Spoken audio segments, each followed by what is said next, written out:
फरियाद नहीं अब रण होगा, संघर्ष बड़ा भीषण होगा, फरियाद नहीं अब रण होगा, संघर्ष बड़ा भीषण होगा। किसान एकता जिंदाबाद, किसान एकता जिंदाबाद, किसान विरोधी तीनों अध्यादेश वापस लो, वापस लो, वापस लो, तीनों अध्यादेश वापस लो, वापस लो, वापस लो।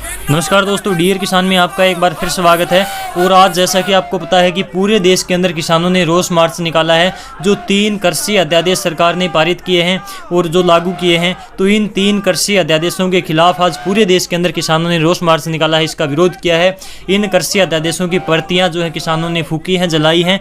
तो इसी कड़ी में ये जो आंदोलन है, ये जो रैली है या फिर रोष मार्च, इसको कुछ भी कह लीजिए, ये आज हरियाणा के भिवानी और भिवानी जिले के तोशाम तहसील जो है, वहाँ पर तोशाम क्षेत्र के जो एरिया के किसान हैं, उन्होंने यहाँ पर ये निकाला है। और ये रमेश पंघाल जी जो कि खरकड़ी माकवान से आते हैं, इनके नेतृत्व में ये रोष मार्च आज निकाला है। और इसके साथ ही यहाँ पर अपना समर्थन देने के लिए योगेंद्र यादव जी जो कि स्वराज इंडिया पार्टी से हमारे यहाँ पर समर्थन देने के लिए पहुँचे हैं किसानों का। तो इन्होंने क्या कुछ कहा आपको इस वीडियो में दिखाते हैं, तो चलिए इनसे बात करते हैं। कर्ज की मुक्ति वो करने की व्यवस्था की जाए, ये मांग लेके देश भर के किसान इकट्ठे हुए हैं। तो शाम के किसान भी उसी हिस्से के वर्तमान केंद्र सरकार जो है किसानों की आय बढ़ाने की बार बार बात कर रही है, तो आप कितना मानते हैं कि वर्तमान केंद्र सरकार ने क्या कुछ किया है आपके हिसाब से किसानों के लिए? भाई, अगर बातों से आय बढ़नी होती तो अब तक बढ़ ली होती। आज ये कहे 4 साल हो लिए। 2016 में प्रधानमंत्री जी ने घोषणा की थी कि किसानों की आय 2 गुना कर देंगे। आज 4.5 साल हो लिए, आप 1.5 गुना छोड़ो, 1.25 गुना छोड़ो, किसान की आय 10% भी नहीं बढ़ी है 4.5 साल में। तो बताओ 6 साल में दुगनी कहाँ से कर देंगे? मैं कहूँ भाई, दुगनी ना करो, आप किसान को अपने मुंह से जो आपने MSP का वादा किया है वो पूरा कर दो। आप किसान को फसल का दाम दे दो। किसान को दान नहीं चाहिए, किसान को दाम चाहिए फसल का, बस उसका दाम दे दो। आज वो भी नहीं हुआ है। आप न्यूज़ चैनल हो चाहे धरातल पर जमीन पर हो, बार बार किसानों की बात उठाते रहते हैं, तो आप क्या आह्वान किसानों से आप इस समय की परिस्थिति के अनुसार क्या आह्वान आप करना चाहते हैं? आज यहाँ हरियाणा की धरती से हम पूरे देश के किसानों को आह्वान करते हैं कि ये चोरी छुपे चोर दरवाजे से जो कंपनी राज लाने की कोशिश हो रही है, किसान की ज़मीन छीन के ठेके की कंपनियों की कॉन्ट्रैक्ट की खेती शुरू हो रही है, ये जो APMC किसान की तोड़ने की कोशिश हो रही है, ये जो नए कानून आ रहे हैं, इन कानूनों का विरोध करें। कंपनी राज नामंजूर, किसान अपनी जमीन का मालिक है, खेती किसानी और किसान इस देश पे राज करेगा। कंपनियां यहाँ खेती नहीं चलाएंगी, इसके लिए संघर्ष करना होगा। अगर आज संघर्ष नहीं किया तो हमारे आने वाली पीढ़ियां हमें कोसेंगी कि जिस वक्त ज़मीन तुम्हारी लेके कंपनियों पे जा रही थी, तुम क्या कर रहे थे। तो इसलिए आज हमें खड़ा होना है। मेरा यही आह्वान है देश भर के किसानों से कि इस कोरोना के संकट काल में किसान की समस्या दूर करने की बजाय, किसान को सस्ता डीजल देने की बजाय, किसान को जो फसल का नुकसान हुआ वो पूरा करने की बजाय, सरकार चोर दरवाजे से 3 अध्यादेश लेके आई है जो बर्बाद कर देगा, हमारी आने वाली पीढ़ियों को बर्बाद कर देगा। आज उसे बचाने के लिए संघर्ष करना है, इसलिए किसान आज जमीन पे आया है।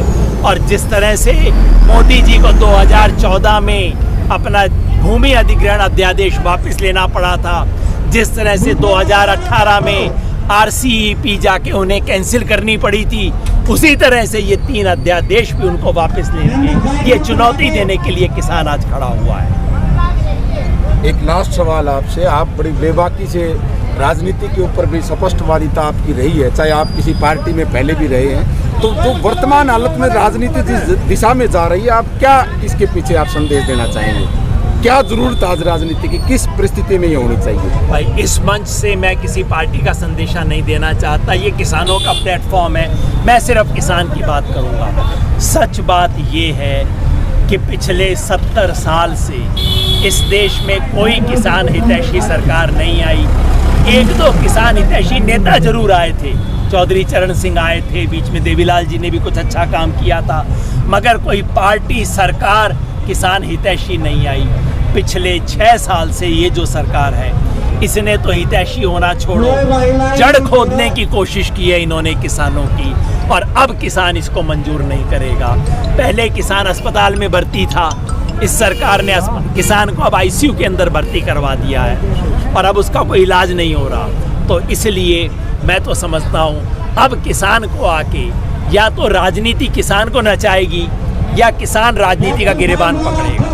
और अब टाइम है कि किसान राजनीति की लगाम खुद अपने हाथ में ले, किसी पार्टी के हाथ में नहीं, किसी नेता के हाथ में नहीं, कोई मुख्यमंत्री उप मुख्यमंत्री के हाथ में नहीं। किसान खुद लगाम पकड़े और सब पार्टियों को इस कसौटी पे कसे। भाई जो किसान का काम करेगा वो मेरा नेता बनेगा, जो नहीं बनेगा कुर्सी से उतारो उसको। जब ये सीख लेगा किसान, सर छोटू राम ने कहा था, रे किसान तू अपने दोस्त और दुश्मन की पहचान करना सीख ले। बस वही आज करने की ज़रूरत है।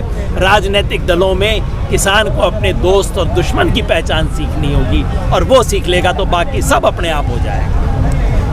Thank you. दोस्तों, इसके बाद में योगेंद्र यादव और रमेश मंगाल जी ट्रैक्टर के ऊपर आगे बैठकर इस रोष मार्च का जो है पूरे का नेतृत्व कर रहे हैं। इसके बाद में इसके पीछे लगभग आप मानकर चलो 200 से 300 ट्रैक्टरों की लाइन है और ये जो है आगे चलती जा रही है, यानी कि तहसील की तरफ आगे बढ़ रही है। और तोशाम जो तहसील है, जो शहर है, यहाँ पर एसडीएम ऑफिस में जाकर ये रोष मार्च जो है ख़त्म होगा।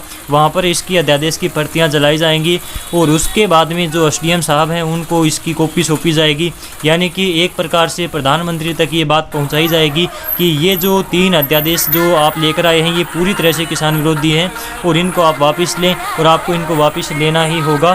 तो इस प्रकार से कुछ जो है प्रधानमंत्री जी को ये संदेश देने की कोशिश कर रहे हैं। संपूर्ण देश के अंदर किसानों ने आज इसी प्रकार से एसडीएम के द्वारा या फिर किसी भी जो है प्रशासनिक अधिकारी के द्वारा चिट्ठी भेजी है ताकि प्रधानमंत्री इस जो है अध्यादेशों के ऊपर एक बार फिर से अमल कर सकें। इनको रद्द करवाने के लिए किसान आज पूरी तरह से मेहनत करते हुए आगे बढ़ रहे हैं। और ये ट्रैक्टरों की लाइन बहुत ही लंबी है, इसको हमने पूरी तरह से कवर किया है बीच रास्ते में, और इसको आप डियर किसान यूट्यूब चैनल पर थोड़ी देर बाद में लगातार 1-2 पार्ट इसके और आएंगे तो उसके अंदर आप देख सकते हैं। ये देखिए जो है एसडीएम ऑफिस के बाहर यानी कि तहसील के बाहर ट्रैक्टर पहुंच चुके हैं और यहाँ पर ये प्रतियाँ जो हैं इन तीनों अध्यादेशों की जलाई जा रही हैं। योगेंद्र यादव जी और रमेश पंगाल जी इनको जला रहे हैं और उसके साथ ही कुछ किसान और भी हैं जो कि उनको अलग अलग प्रतियाँ देकर इनको जलाया जा रहा है। तो ये आप तस्वीरों में साफ तौर से देख सकते हैं कि किस प्रकार से इनको जलाया जा रहा है और किसान इसका पूरी तरह से विरोध कर रहे हैं। किसानों का ऐसा मानना है कि जो किसान फसल का भाव मांग रहे थे, एमएसपी मांग रहे थे, कर्ज माफ़ी की मांग कर रहे थे, तो जो किसान मांग कर रहे थे वो उनको दिया नहीं गया और ये 3 अध्यादेश किसानों के ऊपर थोप दिए गए, इसलिए ये इसका विरोध कर रहे हैं। तो यहाँ पर इनकी प्रतियाँ जलाई जा रही हैं, आप वीडियो में साफ तौर से देख सकते हैं। यहाँ पर योगेंद्र यादव जी हैं तो ये पूरी तरह से किसानों के समर्थन में हैं और इन्होंने यहाँ पर इसके अलावा और भी कुछ जो है तहसील के बाहर एक और बयान दिए हैं कुछ, उसकी एक वीडियो आपको अलग से दिखाएंगे। और यहाँ पर ये देख सकते हो, यहाँ पर आपने जैसा कि मैंने पीछे बताया था कि एसडीएम साहब को यहाँ पर इसकी कॉपी सौंपी जाएगी और जो किसान जो है प्रधानमंत्री जी को अपनी तरफ से जो चिट्ठी जो लेटर भेज रहे हैं वो एसडीएम साहब के द्वारा ही भेजा गया है। तो एसडीएम साहब को इसकी एक कॉपी दे दी है और किसानों ने अपना विरोध जो है वो दर्ज करवा दिया है। दोस्तों, जल्दी से जल्दी इस वीडियो को शेयर करें, इसको फैलाएं ताकि सभी किसान भाई इसी प्रकार से जागरूक हो सकें और वो अपने हकों की आवाज़ उठा सकें और किसान की आवाज़ आगे तक फैल सके।